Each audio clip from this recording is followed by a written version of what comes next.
Hello and This is welcome to like, Nerdarchy, for nerds by nerds. I'm Nerdicus Dave, and today I'm joined by Aven Gonzalez. How are you doing today? hey, I'm doing well. How about yourself? I am doing great. I'm glad to have you back on again. I really enjoyed our chat last time, and I didn't think, the convergence of T and D was so great. Oh, there's so much. Oh my God. Especially in my friend group. I think it's almost a requirement that a lot of people drink tea with their Dungeons and Dragons game. do do you watch the community stream? The community stream? No, I haven't heard of this. What is this? Is this something I need to add to my So schedule? it's Lisa Penrose, Mhm. and she was doing it with some of her roommates, and they were doing like a Mhm. stream where they would have tea and talk about different RPG stuff. Oh my gosh, that sounds amazing. Yeah, I don't know what the frequency was. Mhm. Um, but yeah, so there's definitely. I feel like there's like in my Saturday morning D&D group, they always talk about this Etsy shop that makes different types of teas. Ooh, Uh, and it's like all like fantasy themed and stuff.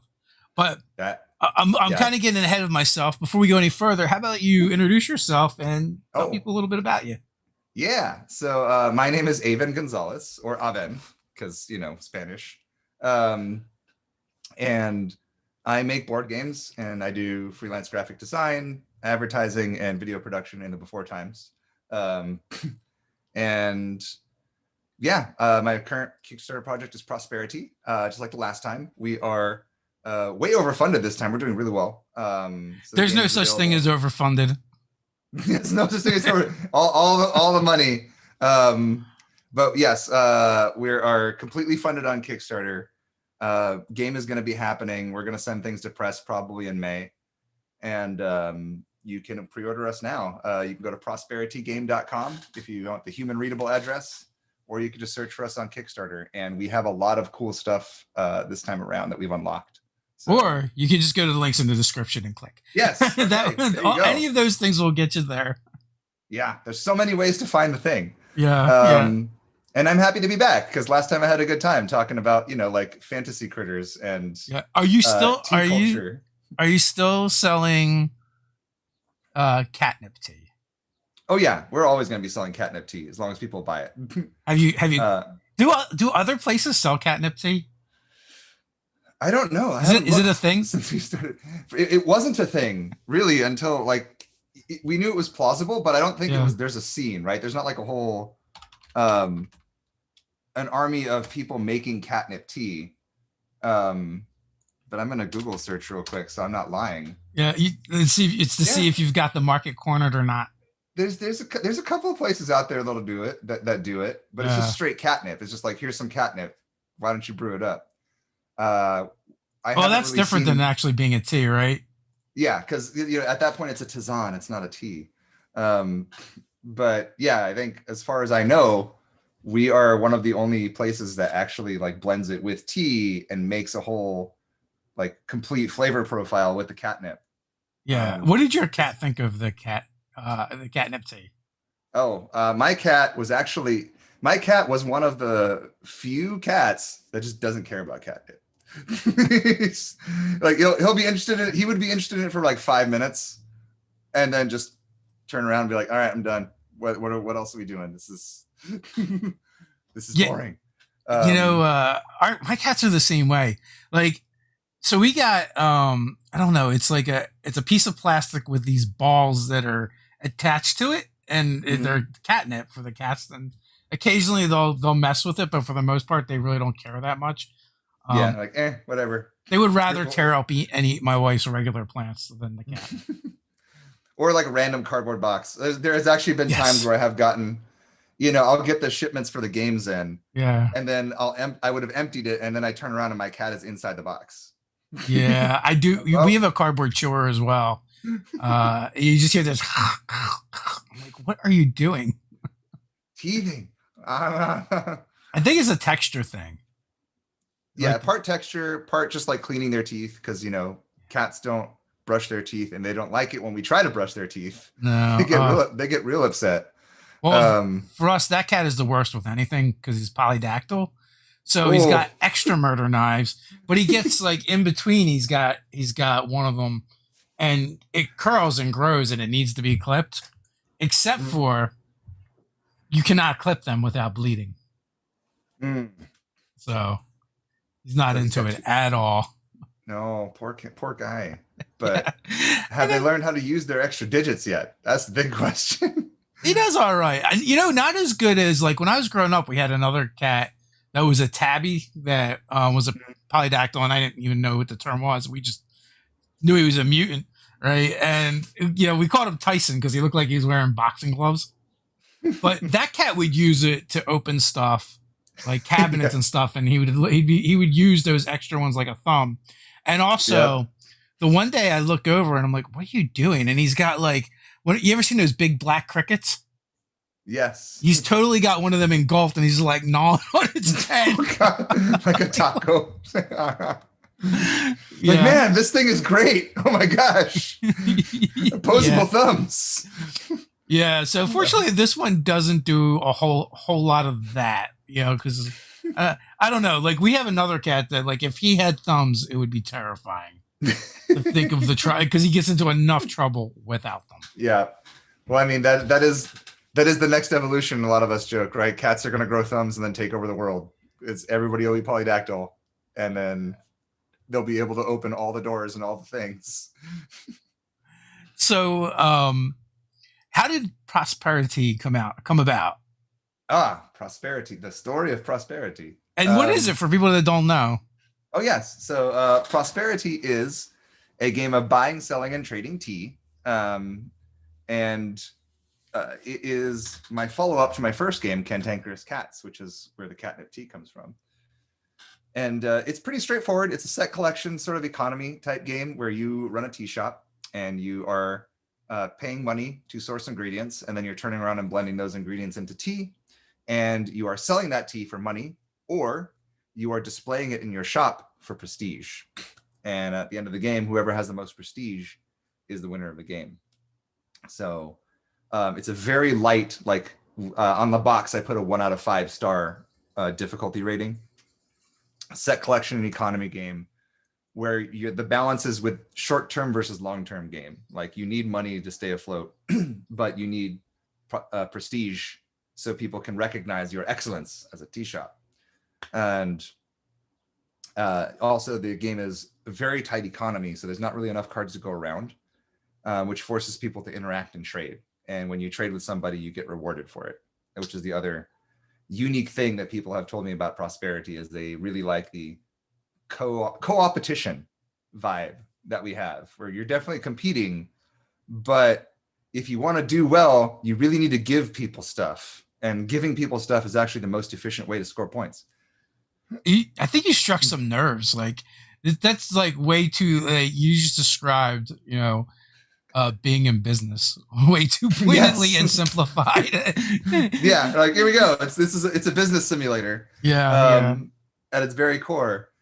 But we wanted to make a game that just felt good for everybody to play all the time without a lot of table hate. Like you could probably get really competitive if you were super determined to. Yeah. But with all the play testing that we've done and the folks that I know and the reviewers that have taken it and reviewed it, they all unanimously say that it's just like a pleasant experience, even though you're being competitive. Have you been able to like identify immediately like the Monopoly players? Not so far. But I have been able to identify the selfish players. Yeah. Because I think they're the same. Yeah, I mean, maybe the same, but they again, it's popped up in testing, and this is how I know our co-op mechanic was working. Is the people that would hoard ingredients and try to do everything themselves, they do all right, but they wouldn't really like do well. They would never win a game. And there was definitely a couple of players that decided to try to break the game by just doing no fulfillment on their own. And they're just like, I'm just going to hand people ingredients the whole game and then only fill an order when I really think I have all the stuff to do it. And they wound up doing incredibly well. They broke it the wrong way. Yeah, no, they broke it the way that we wanted to. Like, yes, great, explore that mechanic, prove that it is viable. Because there's only so much testing I can do myself because I know exactly what I want. Yeah, that's not really fair. You have to get strangers to, hope that you do the thing that you were seeding in there. See if they can follow the instructions and yeah, and see if they can unearth the strategies. See if you've made them obvious enough, right? Like by balance and mechanics. And like that's kind of how it came about. Is just I wanted to make a game about tea after we made a game about cats. And actually, sorry, there's one step that I'm missing. I was designing a game about coffee, which is bigger. It's like it's going to be my first medium box game.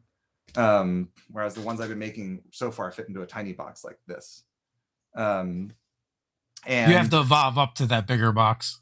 Yeah, I got to evolve up. Also, a bigger game like that takes time to develop and balance. And Prosperity, I made because I was sick of waiting to get around to my second game, and I wanted to make a similar experience but tinier.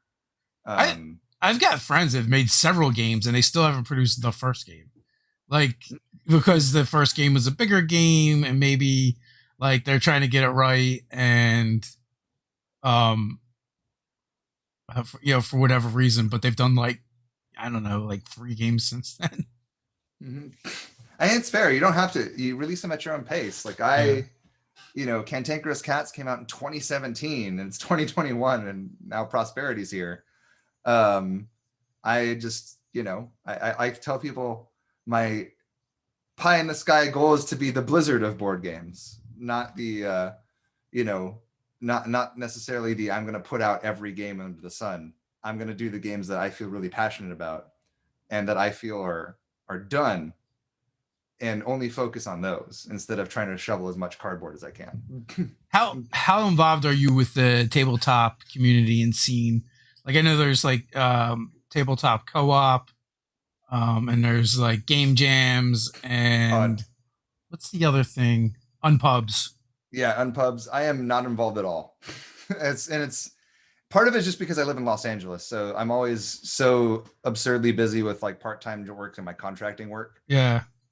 Just to stay afloat in a city like this, cost of living is prohibitive to having free time.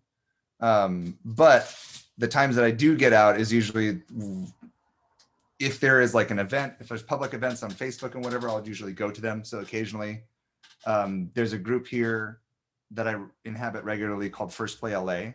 That's run by a friend of mine, Peter Vaughn, who is behind a lot of really impressive games. Most recently, Dwellings of Eldervale. And then there is a Mission Catastrophe that he just released last year. That was super cool. And Rise of Tribes is one of my favorites, actually. It's another one of his that he was a producer on. But he helped host for a while, and that community was really important to the Prosperity's final development, like the final leg, right before pandemic hit us. So I get out there. I'm just not like a regular participant. Like people know who I am because of my work with Indiecade, which is an indie games festival that happens here in LA. But not as much as I would if I was in a place like, say, Seattle, where it's board game and tabletop all the time. That's just what people do up there. In LA, it's like, there's a board game community, but it's not really unified and it's really spread out. So it's hard. But every time I go up to Seattle, it's like everybody's hitting me up to go hang out and play games all the time by default. Yes, I had some friends that are in that community. So there's a pretty decent community in Philadelphia. Philly too. We're just outside of Philadelphia, so nice. Yeah, PAX Unplugged is still like my favorite convention that I've ever been to. That is. Yeah. Oh man, I did that for 2 years, and I think we sold out of my game both years, and it was just fun. Like it was so much fun. Everybody just wanted to have a good time, and it was a very different vibe than a lot of game conventions that I've been to previously, where it's just such a big, sprawling thing. For us, it's like our local con, I guess. Mm-hmm. So it's definitely been fun. We've gone to each year, and it was funny, like when we did PAX Unplugged the first year, because like me and my partner Ted had very different experiences with cons. Like he's actually been to way more cons than I have, but they've always been like small, and like I think like the biggest one he would go to was the Steampunk World's Fair that they would have. He would go to that every year, and it was like 4 hotels. So he was, so no convention center or anything like that, like PAX Unplugged. And so prior to that, I'd only been to Origins and Gen Con. So like to me, PAX Unplugged was like small, and PAX Unplugged is always compared to Gen Con, yeah. And to him, it was huge. And I was like, I'm a little disappointed. I thought it would be bigger. I mean, I know it's their first year and all, but it's PAX.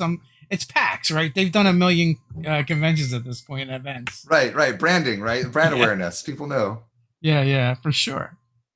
I think it was a good size though, the 2 years, because obviously 2019 didn't happen, or it would have gone again. Why not? It's a great show. Well, it also like got a lot bigger faster too, and it was better organized, and they used the space better.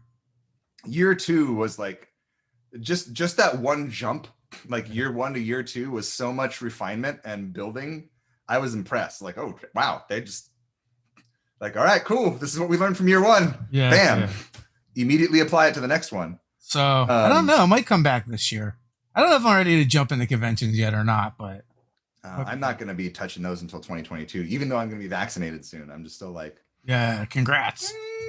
If it's an outdoor convention, like I think outdoor stuff is going to be, will be okay, more okay, because obviously outdoors it's easy to put space between people. Yeah.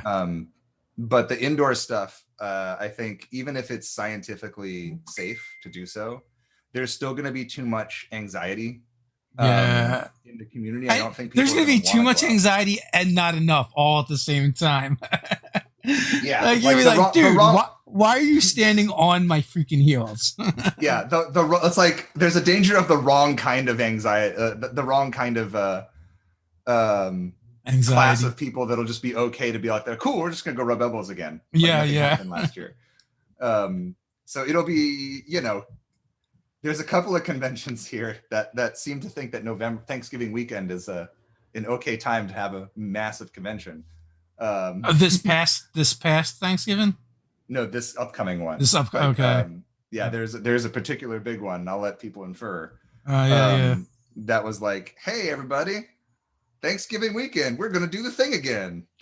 Yeah, I mean, I think Origins, Gen Con, they're on the board. I saw Game Hole has some dates. I think they're all like September and beyond, but still, Yeah, again, it's like even if that's my concern as someone who participates in the industry, is even if it is scientifically, logically safe to do so, there's, like we said, there's going to be an interesting and possibly problematic mix of people that will want to go to a show at this point in time. I've kind of considered maybe PAX Unplugged, only because it's a local con for me. Yeah. And if I don't like the vibe, I can just leave, and it won't be a big deal. Like more than likely, we'll just get media passes anyway, and so it's very low risk as far as that goes. It's a smaller show. So it's like still, and that show was actually fairly naturally spaced out, even though it's indoors. Yeah, I did not feel, that was another reason I liked PAX Unplugged so much, is I didn't feel like I was encroached. Yeah. Like, say when I'm out here at Comic-Con and I'm like, oh my God, I can't even hear myself think. There's just too much. The first year was a bit of a nightmare because they had it the same weekend as the Broad Street Run. Yes, I remember that. Oh my gosh. I came over like the Thursday night before to do some interviewing with people.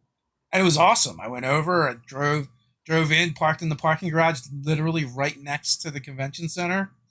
It was like, I don't know, like not even like a full block away. And I'm like, oh, this is easy. This is great. Next day I went to go in to the city, and like I started driving towards the convention center, and everything was closed off or full. Yep. And so I just started driving in these widening circles, right? Until I ended up where the high speed line would have dropped me off. If I had just taken public transportation. So I called like the other guys, and I'm like, you guys might as well just take the speed line over and not bother driving. That was a very typical first year blunder, which is fine because everybody makes it, right? Like you don't necessarily, when you're putting on a show, Yeah, yeah. You're not always aware of all the other local stuff that is going on, right? Like it's something is going to get missed because Yeah, the people that took the booking, they knew though, and they're like, "Wow, I can't." Their Pax of Plug was probably like, "Wow, I can't believe this weekend's open, and it seems to be cheaper than all the others." yeah. Oh man, let's go. Oh wait, shit, there's a marathon here. Yeah, yeah, But you can bet the convention center was like, "Oh yeah, no, it's yeah, we'll give you a deal. Totally, come on in. yeah, This is gonna be great." for sure. Why is it so cheap? Because it's not busy. Yeah. So that is interesting things you live and you learn. And then like so the next year was much better. Yeah, no, it's again the if it that is probably one of the ones where I will stick my neck out again, having been vaccinated if it's late enough in the year and still go, because it'll be end of the year. It'll probably be small because it's a small convention anyway. If you could pick the first con that you could go back to and everything's good, which one would it be? Oh man, well, PAX Unplug is at the top, I think, because I just love I've loved it both years. Yeah, I love being in Philadelphia. I love visiting it. So much history museums. Like I stayed an extra week last time just to go tool around town and visit all of the. yeah. I think they had 3 though. All the history. I think there's been 3 so far. Has there been 3? Oh man, did I miss one? Because the first one, like I was like, oh, this is terrible because I have to like getting into here. The second one, because of the first one's experience, it was on a different weekend. I decided to use the speed line, and I was like, maybe I did do 3 and then just didn't realize it. And then at the end, I realized I was like, I could have just drove in. It's not the same weekend. I wasn't. I was just like still shell shocked from the year before, and then the third year we got an Airbnb. Yeah, and maybe we go ahead. It was on like our Airbnb was like on the 4th or 5th floor. I think it was the 5th floor. And after the first day, the elevator broke. So maybe there's just the first year that I missed. Who knows? But I've been twice for sure, and I stayed at a hostel both times on the river, and it was great. Yeah. But yeah, so PAX Unplugged or Emerald City Comic Con is one that I haven't been to yet. Okay. It is in my favorite city. It is in Seattle. Yeah. And, all my artist friends always talk about Emerald City. Yeah, and also like as I've been learning, just the Pacific Northwest, Seattle specifically, just seems to be convention central, even more than Los Angeles, because there's just more of them and smaller ones, so it's more accessible. Like a lot of indie artists, indie comic artists and game designers that I know go to Seattle a bunch because their conventions are more and smaller. So it's easier to be seen. I guess that makes sense. And also like getting a booth at some place like Gen Con or even PAX Unplug is not cheap. No, it is not. I just had the good fortune of Breaking Games. My distributor was always just like happy to have me because we provide a good experience and I demo well. So that is always a plus. Yeah, a bunch of my friends have done that. Well, I shouldn't say a bunch, but a few of them have definitely done that. And then some of them were part of starting up the tabletop co-op, which they kind of like a bunch of like smaller indie designers will go in and share a space, and then even a lot of times if they can't make it, other people from the co-op will help like vend their games and stuff. So, yeah, it's great. So yeah, those are my two. My two would be PAX Unplugged or Emerald City Comic Con. Those would be more than happy to jump in if I saw the conditions were right and that the people who are running the space were being reasonable. Or if it's 2022, because at that point, I think that'll be pretty good. I mean, we're already like 10% right there. Yeah, we're going really fast, thankfully. It's just it's the fact that we live in America. I don't trust. We have so many issues right now with people that are anti-science. It is bizarre. Wait. Like back in the 80s, the thing was like your friends coming out as being gay, and now it's like them coming out being flat earthers, which is far worse, but obviously, and there's nothing wrong with the other. But you're like, oh my gosh. Yeah, but like now, like you find out when you find out one of your friends is a flat earther, you're like, what are you even doing? Oh no, what happens? There's a really interesting documentary about flat earthers on Netflix, by the way. Um, If I can't remember what it's called, but it's about flat earthers. It's actually like a really good documentary that takes a turn towards the end, and you realize that it's about more than just flat earthers. okay. Yeah, there um, was. Oh, I don't know. There was something where there were the flat earthers that like funded a study, and then like they accidentally proved the Earth's not flat. yes, no, that was definitely a thing in this documentary. Yeah. Um, Yeah. but that's it. But I mean, I'll spoil it for people because at this point the movie's been out for a few years. Uh, The turn that it takes is you realize that it's not just a documentary about flat earthers; it's a documentary about confirmation bias and yeah. how it works and how people in general, especially in America, are so hung up on their beliefs and being a core part of their identity that people are just unwilling to change in the face of evidence because they feel like they're being attacked. It's And very unfortunate. I mean, just in any walk of life, when you can't, change your opinion and you can't grow, it's so so stifling. yeah, there's uh, if you have this flat, cats would have knocked everything off. That is one of my favorite memes. Chat. Have you I want to seen see Have this you meme seen the now. meme before? No, is it just the big giant cat doing this? Yes, pretty much. Oh my lord. Yeah, Um, we're but yeah. we're playing Bench. a monster of the week game right now, Mm-hmm. and um, at the end there was a bunch of hearts and jars that they like had to destroy, and one of the characters like got their powers from a cat god. So Oh like, no. so he's very like cat themed and summons like ghost cats and stuff like that. And like the final jar was taking out by his ghost cat, knocking over the final jar, but looking at the villain first. Yes, because that's what the cat has to do. So you look right at someone and go, Yeah, "This isn't an accident." because cats no f's given for sure. They just No. But yeah, so conventions. I'll be looking forward to that, and especially with this Kickstarter, like having inventory in 2022 will probably make it a really good year for yeah. us.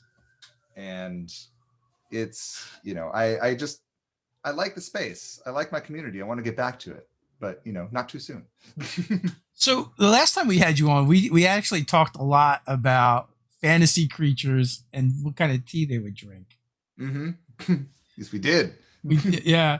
So maybe that could be one of your expansions. I mean, who knows? Like, if the game seems to be doing really well right now. So if it continues to Yeah. do really well, expansions are definitely going to be a thing. We already kind of have loose plans for basically like teas of the world Yeah. kind of thing. Because right now we just kind of did your basic, like, what would you find in every cafe sort of recipes, including the catnip stuff, which, because you got to have crossover content, right? Shared universe. But I think the next thing, if we, provided that we go the expansion route, is going to be different regions and have like different specialty teas that you can build, just so you can pad out the recipe deck, the order deck, or swap some things out so that you can keep things fresh. That's an easy thing to do.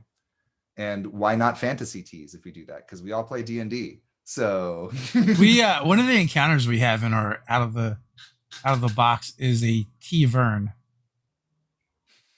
oh, So it's like this is it a critter or is it a place? It's a place that has this like mystical tea shop, tea tavern that shows up with its with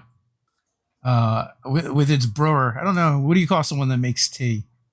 I'm just tea brewer. Who shows up, and and then from there the hijinks can begin with That magic sounds tea. fantastic. We actually, that on that note, we did make a set. We made a few ads that are targeted to the D&D audience. That, oh man, I wish it was easy to like share an image, but Yeah. Jason and I built out a tea tavern. Uh, Called it, oh my gosh, what did we call it? It's in my the Yawning Kettle. That's what we called it, the Yawning Kettle. And it is just like we used all of his miniatures, all of his Dwarven Forge stuff, and all of the trees to make like a cafe that looks like basically a Dungeons and Dragons version of the Rainforest Cafe. So there's like trees and nature all over this tavern. And then use that image in an ad. Yeah, I've used a couple of them, which I need to recirculate again because they're pretty. And how well do those ads do? I don't know because I'm not keeping track of that. That's somebody else's job. Yes, we'll look at the numbers later. But people do love it whenever they see it. So it's gotten a lot of response on social media. So just people liking and interacting with it. I do feel like there is a lot of tea drinkers in the RPG space. Yeah, I mean, how could? Go ahead. It's not like unless I'm going someplace where like tea is part of the thing, like as far as a restaurant goes. I usually only drink tea when I'm sick. Usually, but other than that, I'm usually like mainlining coffee. So. Yep. Then my next game will be right up your alley. yeah, completely caffeinated. Well, I guess tea's caffeinated as well. Yeah. But yeah, that is so. Yeah. And a little anecdote. Keep an eye out for that. It'll make it an appearance. Where did that idea come from? We just I believe Spike, our marketing advisor. Yes. Was talking to us about like, well, we have, not because of thematic appropriateness, because prosperity doesn't necessarily cross over, but all of our social circles, me, Jason, Spike in general, the Venn diagram between us as people and as nerd people and like the people that we know and Dungeons and Dragons is like a circle. Yeah. there's it might as well be overlapping. So we're like, we should just make some stuff that speaks to that audience because Jason has a whole closet full of Dwarven Forge. So, lots of beautiful pre-painted set stuff. And I'm a professional photographer. D&D RPGs, that community crosses over with a lot of other communities. It just doesn't cross the other way as much. Like if you play D&D, you probably play video games. If you play D&D, you probably are into comic books. If you play D&D, you probably are into other tabletop games as well. But they don't always go the other way. No, the vendor, it's people that play board games do not necessarily play Dungeons and Dragons. In fact, a lot of them will probably be intimidated by it. Yeah. But we figured why not, because all of our friends are in that space and we have a lot of people that play board games and Dungeons and Dragons. So that was, we had more reasons to do it than not. So we just did it. So I know you mentioned you're like really busy with freelance stuff and also, making games. Do you get time in for other gaming? In the before times, occasionally, yeah. Like not like a regular once a week group type thing, because I think it's hard for someone that's juggling as many balls as I am to do like once a week thing. But once every couple of weeks, once a month, play games. I do have like a few friends that gather every week, every Monday, and we just hang out and chill and play games. But it's usually the casual stuff because it's hard for me. The Tease Tavern. It's hard for me to get my favorite types of games, which are the big economy games, to the table, just because they usually require about an hour to learn it. And then you play it for 2 hours. And that's not everyone's cup of tea. Let's just put it that way. Yeah, I get that. I am actually I'm a filthy casual for sure. That's fine. That's why I make the games that I make. Cause like, as much as I love it's also like part of why I made Prosperity and Cantankerous Cats. Cause I was trying to put these more complicated ideas of a game into a simpler package. Yeah. To make bigger games less scary for people. It's like, that way you can look at it and go, oh, I've played Cantankerous Cats. I know magic. I can do that. I've played Prosperity. I can do these economy-based games because I'm already used to juggling an economy, like just smaller scale. That's my MO as a designer. I think like Betrayer on the Hell in the House or House on the Hill. I can't speak. I think that's like a good example of like it doesn't have the setup of a big game, but it plays like a big game, and the rules are very like digestible. Like there's lots Yeah. of rules, but you only need like a tiny portion at any Yeah. given time. Mm-hmm. It's a lot of reference. Yeah. And like you said, it's easy to get people started because you're like, what do I do? You have a movement rating. Just move. Yeah. Move and flip a tile. There you go. Roll these dice to see if anything bad happens. Yep. That's basically the core of the game. Move, flip a tile, do what the thing tells you to do.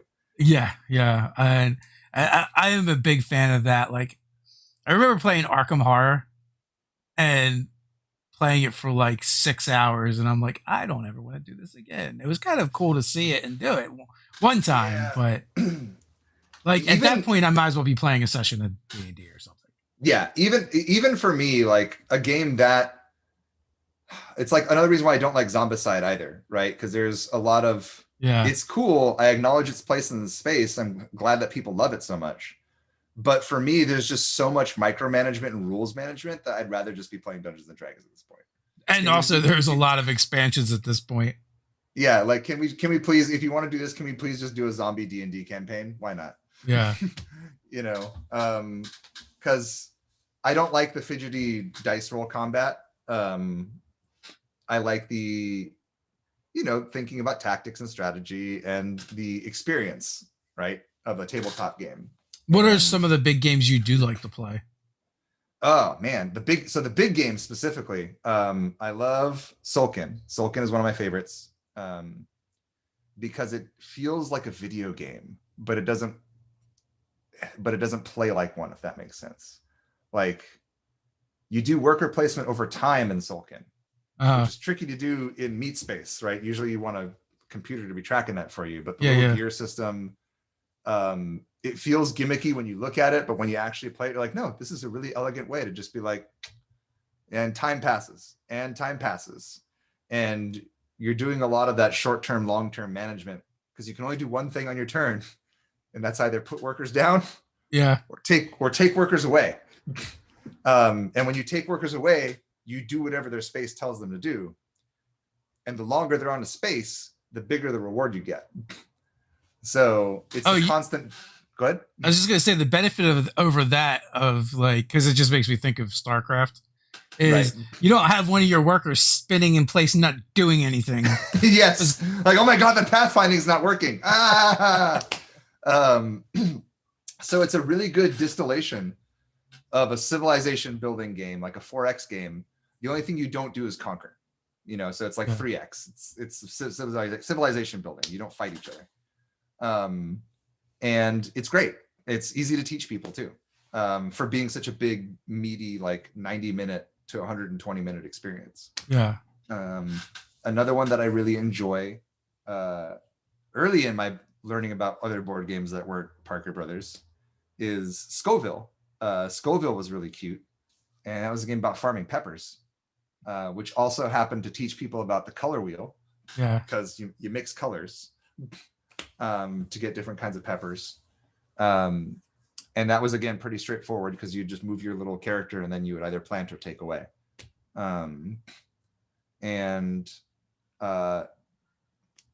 Well, this isn't a big game, but it's a game that I feel like I have to mention every time I talk about games, is Heartland Hauling Company. Is a tiny, tiny game about being a trucker. I think you mentioned that one before. Yeah. And it does so much in a tiny little box. And that's kind of my sweet spot for games. I love games that, as my buddy partner, business partner Jason likes to say, punch outside of their weight class.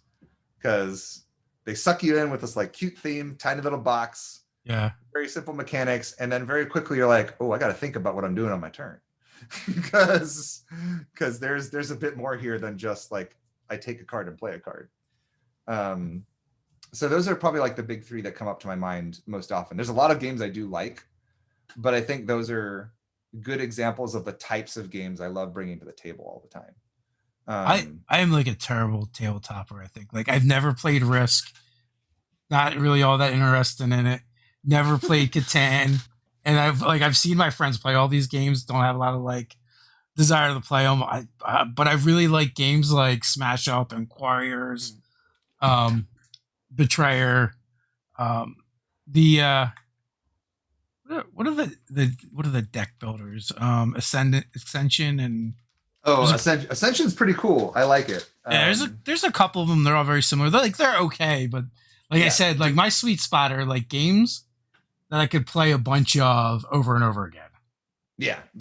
And Ascension's definitely not that unless you're playing only two people, but then you're not Mm. really getting the full experience. Yeah. Like, oh man, but Star Realms. Star Realms is a good deck builder 2-player game that I rather enjoy. I played the living dickens out of that game. Who puts that out? That is White Wizard. So that is there's like a bunch of tournament level Magic players decided to make a game company. Okay. And Star Realms was one of them, and they do like Hero Realms is their follow up to it. There is Epic is another game that they have that's like a stripped down version of Magic. Okay, because for some reason it made me think of another game that I think I play tested. I don't know. Have you ever heard of Jason Tagmeyer? He's put out like a lot of like small games. The name sounds familiar, but I'd have to see. Like, I'm terrible with names, but if you give me a list of games, like, oh yes, I know. Yeah. I played them. Well, I'm terrible the other way. I couldn't tell you off the top of my head the games that he's made. But so what would happen is like we had this local like game store, and it's really weird because it's Tiki. So it started off as like this group of guys that needed retail space for their video game business, right? They're like a bunch of programmers, and in the town that they lived in, like you could only get retail space. So they're like, well, what if we sold used board games? And the committee was like, sure, that's fine. And so Ryan calls his partners up and goes, hey, clear out all your board games that you don't want. We're going to just sell them. And like, so they had like a fraction of the space was this used board game store. And then the rest of it was like just like kind of like office space where they would work for the other company, Island Official. So it was like a front for the other business. Jeez. We sell used games. Yes. Yeah, please come buy our used games that we'll never advertise. But it's funny. Like that part actually grew a lot. And now like you'll find them at conventions running the board game library and stuff. I feel like they might have been at PAX Unplugged one year. I'm not sure. What's the name of the company? Tiki Board Games is the name of the company. But like it actually like grew pretty big and has become its own thing. But like like one of the owners was also a game designer professor. Like he taught at one of the local colleges. So they would end up hosting like a lot of tabletoppers. Indie publishers would come there and do like game jams and unpubs and stuff. So we would occasionally end up at those. Nice. Here it is. Tiki. Yeah. Facebook game. And then they started then they expanded to they rent board games. So like you go and rent them, which I found to be an interesting concept. I don't know. I just get envision missing pieces all the time. Yeah, I hear you. Oh my gosh. So I got wrapped up in if someone gives me a new thing to look at like Tiki, I'm gonna go peek at it and go, oh hey. Yeah. What is this thing? Also, your chat mentioned Happy Salmon, which is a very silly, super adorable game. Happy Salmon is just fun in the box. But definitely not a COVID safe game because it's all physical interaction. But there was another one like the one where you're wizards and you're like you have to put together spells. Mm-hmm. Oh, is that Battle Wizards? Battle Wizards, yeah. Yes, like all the gory art. Yeah. Well, is it gory? I thought it was more like cartoonish, but it could have been cartoonish gory. Well, yeah, it's definitely like at least it's probably it's like Mortal Kombat. Yeah. Mortal Kombat 11 level gory, but the art is, you know, like Adventure Time instead of being hyper real. Yeah, that's exactly it. Yeah, for sure. Yeah. But your games seem to be or tend to be more like grounded, especially the next one. In kind of like reality and kind of like mundane things, like It's things. not necessarily mundane, but just things that people can relate to, right? Yeah, like I don't know if mundane's the right word, but like I don't know what the word I'm looking for. yeah, a cat would be really upset if you called them mundane. So I promise not to tell your cats. Well, that is true. But yeah, I just try to come up. I like making games accessible, right? Like again, it's like I said earlier, that's my MO as a designer. As much as I love playing the big crazy economy games where you have to like sit and think and like overthink your turn a little bit to come up with the optimal play.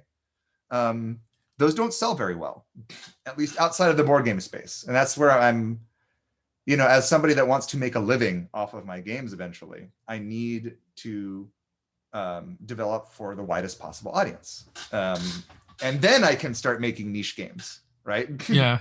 Like then I can maybe make that crazy economy game that only 1,000 people in the world will buy. Well, we talked about it before that, when you did Cantankerous Cats, like how you kind of marketed it, in a fairly untraditional way for a tabletop game. Yeah, we went to cat conventions and we're like, hey, everybody, we made this cat game for you. And they were like, oh my God, yes, there's a cat game? Yes, someone finally made a cat game for you. Ignoring the other like 10 cat games on the market, right? Because nobody had talked to that audience before. But yeah, that's another critical part to actually like making a living in a very crowded space is finding your niche and talking to them directly. So this one is going to be a little trickier because T is a little bit more broad than cats. But I think this time around, we've just done a better job communicating to the board game audience. Yeah.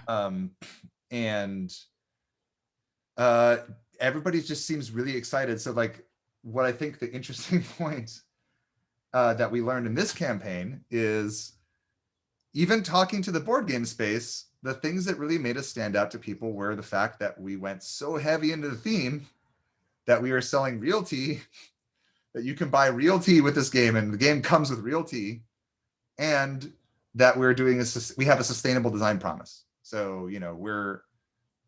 we've hit all the stretch goals for a 100% recycled, 100% recyclable and sustainable inks game. So like there's no plastic in this game at all, not even shrink wrap. Our manufacturer, Ad Magic, has confirmed that they can do 100% recycled paper and cardboard and soy-based inks. So we're basically 99% biodegradable because the only thing that's left is toner and pigment, right? Like we can't really make that out of different stuff. But there's no petrochemicals in our game at all whatsoever. Nice. And that's something that's gotten people really excited because like we'll mention it, and it was just a little bullet point for me earlier, like a personal feather in the cap. But when we started and when Spike and Jason started talking to people about it, they just got really excited. Like, wait, what? You're making an eco-friendly game right now? Why haven't you mentioned this before? So yeah, that's basically the other thing that changed this time around is we were just more open, believing in our uniqueness in the space to appeal to the board game crowd. Because apparently people in the board game crowd are also excited about things that are different.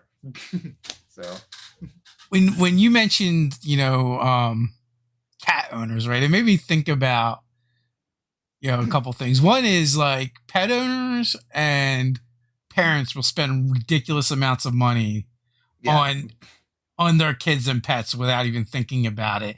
Like they may penny pinch in like all these other areas. And like I would joke when I used to be a personal trainer, like, because like if we could just personal train like kids and pets, like you'd find a way to make a fortune. So your next board game, you have to find one about parenting. About parenting. Oh man. I would have to do a lot of research on that because I am not a parent. You can just make some stuff up. It'll be fine. I have been a surrogate, not surrogate. I've been like an unrelated uncle for for a few kids. Yeah, you know what though? Even if you've never parented, I feel like most of us have been parented. Yes, we definitely have been parented. Even if not very well, but depending. Right. There's tropes I could still pull on from childhood memories. Like, oh man, mom and dad did this. This must be a thing, right? But are there any board games about parenting? I guess that is a big question. Good question. I don't know. But I just feel like you found a way to strike a nerve with cat owners, and also being at the right place, like you said, like you making it visible to them and go, oh, there's this thing for us. Yeah, there we go. It's like, oh my God, there's a game about cats. Yes.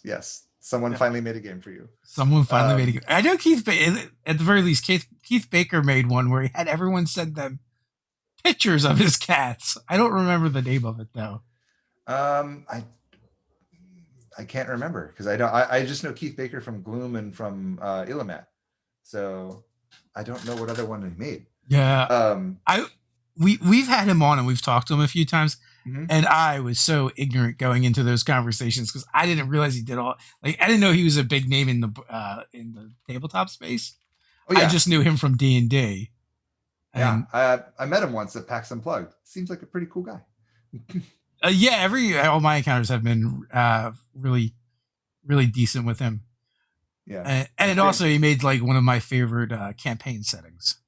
Oh, which one was that? Oh, he made Eberron. So I don't know if you remember in 3rd edition where they had Wizards of the Coast had a campaign contest.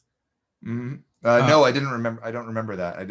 Wasn't paying attention to the scene that much then. Yeah, so like they solicited the fans and anyone who wanted to submit, and Keith Baker was the one that actually won, and Eberron was what was the campaign setting that got chosen. Oh, here it is. Action Cats. I found it for you. Yes. So I didn't think it'd be hard to find. Yeah, Action Cats. But yeah, that is another one of I enjoy his games. So, and it also helps as a decent human being. Yeah. Again, my interactions have always been pleasant. And hopefully we'll be getting back to that soon. Like again, winter or 2022. Like that's kind of my hope. I'm saving my pennies so I can get some plane tickets. Sounds about right. So you had said before, like when we talked about cantankerous cats, right? Mm-hmm. You came up with it because you felt that there wasn't enough games that were either cat enough or cantankerous enough. Yes, they didn't really capture the essence of the cat. No, they had not. And to this day, there's only one other that really gets it from the human angle, and that is my buddy Josh Wood's game, Cat Lady from AEG.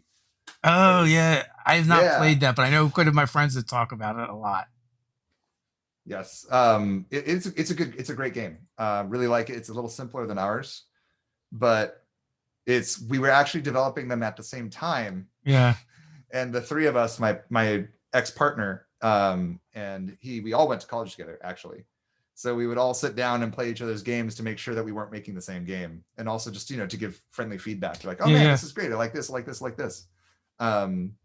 So that's kind of like how we even paired them at local events in LA well, because we'd be like, if I go to a thing, I would always invite Josh, and then the games would just go. They just pair well. Like here. Because someone at one point asked me, when are you going to make the human game? Like someone already did. It's kind of this game here. Nice. And you can buy them both for under $50 and have many games instead of the one game. So yeah, for Prosperity, there's obviously plenty of games about tea. One of them I rather like, and we are acquaintances with them now. It's Chai. Okay. And but I wanted to make something that was simple and easy to approach, which is something that I didn't quite nail with Cantankerous Cats. There's still a lot of onboarding that has to happen because we're basically teaching people magic, right? Like we're teaching them a kind of advanced tactical game with cute art. So with Prosperity, I wanted to make my my super casual game. Like you could teach this game in 2 minutes, and that's all you ever need to know. When um, when you're designing a game, what do you go for first? Like, what is the like? Is it the premise? Like, oh, I want to make something about cats, or I want to make something about tea, or is it from more the mechanical aspect of like I want to use these game mechanics, or I want to make this super approachable. right. Um, the way that I approach it is theme first. That's my MO as a designer. Always want to do theme. Again, especially coming from the tabletop space, theme is important, right? You want to set the story. Experience and storytelling are how we connect as human beings, and that's how I view games. And the games that have always stuck well with me have been the ones that elicit an emotional impact and give me a story that I can tell later, right? So that's, with Cantankerous Cats, we obviously focused on cats, and the not specifically cats, but the narrative that your cat is a jerk, Yeah. and they only love you because you feed them, and they're actually toying with you the entire time. Like, a whole long cultural narrative, right? Like even everything in the game feeds into this. The reason we make everything in third person and the divine plural, everything feeds into that narrative. So with Prosperity, the narrative is that you run a tea shop, right? So like the cafe behind me, this is actually my favorite cafe in Burbank. It's called Romancing the Bean. So if you're ever in Burbank, give them a check them out. They're really cute. But you run a place like this, right? Because I wanted to capture that vibe of everybody just kind of being in the neighborhood and being really friendly. And that kind of communal aspect that happens when you pour a cup of tea, right? Like when you're having a little, for those of us that do tea, when you're having your tea ceremony, when you're having people over for like, tea and cake, you're always kind of sitting at the table and being really mindful about everything. And you're ideally trying to make sure that everybody's having a good time. So that's the vibe that we wanted to give for Prosperity. So we wanted to do the tea narrative, wanted to focus on the cup, make it real personal, and wanted to make you feel like you are actually mixing and blending the tea. And that's where the mechanics came into play. So then when we lock the theme down, we go into mechanics. It's like which mechanics that exist or that we have to concoct help further this theme. And in Prosperity, the turn structure is very like, what do I do when I make because I've actually made tea, so I have reference for this. It's like, what do I do when I'm making a tea? I'm thinking of the flavor profile. So I'm looking up, in this case, it's represented by the order, the marketplace in the center of the table. You know what everybody wants. So once you know what everybody wants, like this one wants Earl Grey, this one wants English breakfast, this one wants Jasmine Dragon, like what people are demanding, then you can source your ingredients and go, okay, cool. So I want to make this Jasmine Dragon. I'm going to go grab this ingredient here, boom, boom, boom. And then you put it in your hand. And to force the community aspect, again, the economy is limited. So we wanted people to be constantly asking each other for help. Be like, hey, without telling them, right? Because you don't want to tell everybody you're making the exact thing, but you're just like, hey, I see you have some green tea over there. Can I borrow some of that? I'll owe you a favor. So that was kind of the narrative, is we want you to be making tea. You only have so much because you're a small shop, and you're going to ask your neighbors for help. And of course they're going to help you because it feels good to help people. In this case, the reward of a favor token is 1 victory point or a wild ingredient. So it's pretty lucrative to just fork over a cart. So you've already kind of talked about a little bit, like when you're looking at games, you want broad market appeal, cats, tea, coffee, all things that many people all around the world are into. If marketability wasn't an issue for you and you just had something you wanted to make a game about, is there anything on your list that hasn't made the cut for that reason? That hasn't made the cut? Yeah. Making theater so far. Because, it's a topic that I've wanted to explore, but there's a lot that goes into making a show. Yeah. And I think I'm not at that level of game designer yet where I can distill such a massive experience into like a board game at the moment. but maybe someday. So and coffee is something that I've been kind of tiptoeing into, which is Uh, the third game that I want to make. So I started making it, and then I realized it was too big, at least too big for the skill set that I had at the time, like 2 years ago. yeah. Um, and part of why I put that off is just how do I make a big macroeconomics economy game relatable and understandable to most people, right? Because that's my next challenge is how do I make this big 2-hour experience, one, 60 minutes or less, and two, easy enough that you can teach any of your people that are scared of big economy games. Be like, no, that's just, don't think about it. Just think this is a coffee game. you run Starbucks. This is the game. So that's the next challenge that I'm facing right now, is trying to distill that, and that's why it hasn't come out yet. It's not on the chopping block, but it's, I made Prosperity for reasons because I couldn't make the coffee game yet. Are those like core tenets for you? Like, can I make this easy for people to learn? Can I play it in under an hour? Or are they just specific goals for these games? For these games, but also in general, because again, there are plenty of people that are designing amazing, wonderful games that are, again, 2 to 4 hour experiences, and I play them. I don't think the market needs more of that, because you start, and again, once you start getting into something that's a little bit more skill heavy, you start losing audience, right? You start getting more niche. But what the market is in desperate need of, and I think this is part of why people have resonated with the products that I've made so far, is games that respect your time. So they're not like insipid. It's not just like, I'm going to go play a card. We got plenty of party games, but we don't yet have a good collection in the market space of games that teach well, teach fast, play fast, but are not like, they're not just like something you thought of in 5 minutes, right? There's something that make you feel smart, that make you feel clever, and that give you something to discover that you can play over and over and over again. Does that make sense? I call that indie casual. There you go. Well, that's what it feels like. Like, you are an indie game designer, but you're making these casual games, right? So, and trying to appeal. It seems like, anyway, I don't want to put words in your mouth, but trying to appeal to more casual gamers, right? Like, yes. People that don't feel like they need to be experts at it in order to play it. Yeah. And most importantly, I also want to make sure that the games do hold up for people like us that play a bunch of games. Yeah. And, I don't want us to get bored, because pick your favorite party game, right? I can only play so much of those before my brain just starts turning into mush and going, I can't. No, we've been doing this for like an hour. Why do we keep doing this?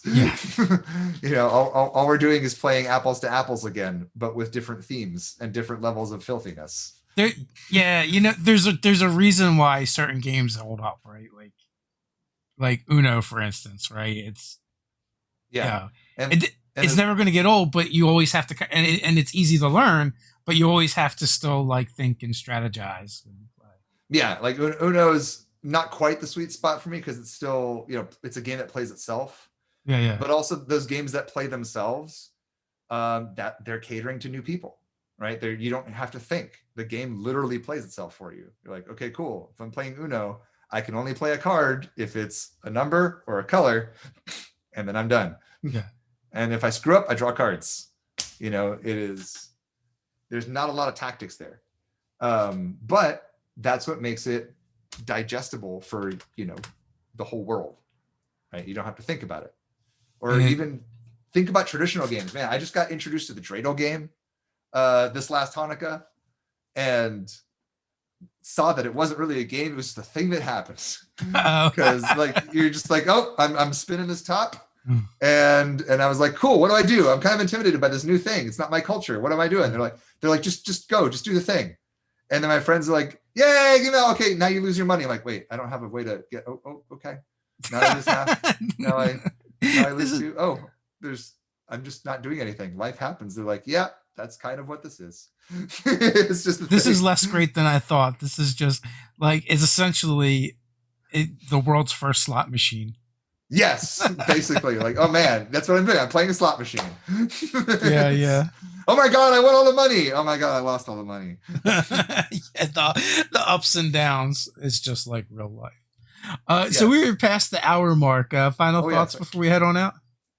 I thank you for having me on. I know this chat definitely veered away from RPGs, but I hope the audience enjoyed this talk about just games in general. I think that's kind of where we stuck with this one, is just crossover. You know, this is a D&D channel, but there's so much more than just D&D, and there's a lot of crossover, and you know, it's I know I just like talking about games, really, and why we play them and why we make them, because it's been a pleasure to have you on. I enjoyed speaking with you again. I also like to talk about games and other things, and you know, like I've said in the past, if someone shows up with a weird pet in the background or something, the chances of us talking about D&D and RPGs goes drastically down with that. So thanks for coming on. I appreciate it. Not a problem. Thank you very much, community. Again, if you want to back Prosperity, you can find it on Kickstarter now. And you might want to keep an eye on my socials, Mentha Designs, for all those nice, fun D&D photos that we shot. And we're going to do more of next week. And you can find those links down in the description. Till next time, stay nerdy. Till next time. Thank you so much. Stay nerdy.